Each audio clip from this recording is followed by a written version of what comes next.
Сәлем құрметті көрермендер, каналға қош келдіңіздер. Бүгінгі сөздерде сіздерге қысқадан нұсқа алма не себепті гүлдемейді, соған байланысты жауап берейін деп тұрмын.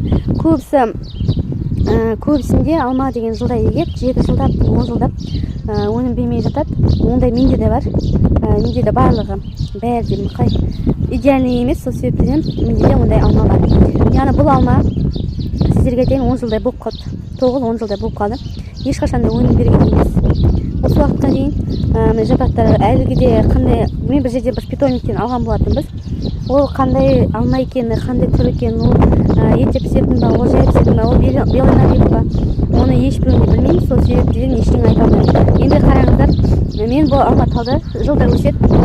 Бір жылы мал жеп қойып, өскені. Енді қараңыздар, астында көріп тұрсаңыздар қаншама тал кесілген. Яғни мыналардың барлығы да алма тал. Мына жерде міне көріп тұрсаңыздар. Енді мен керекте былтыр күзде, одан алда жылы күздерде уже бұған кәдімгідей шындап кірісе бастадым. Неге өнім бермей тұр? Содан бастап былтыр күзде шыққандардан өсімдердің барлығын кесіп тастадым. Барлығын кесіп, үстіндегі мыналардың барлығын кесіп, астынан қалдырып кестім.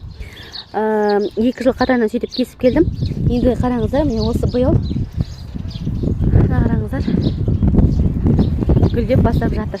Өте қуаныштымын. Енді әзірге гүлде ондай көп емес, ондай көп емес, аз көлемде, бірақ та енді жеріме ұшып кетпесе өнімді берсе көреміз.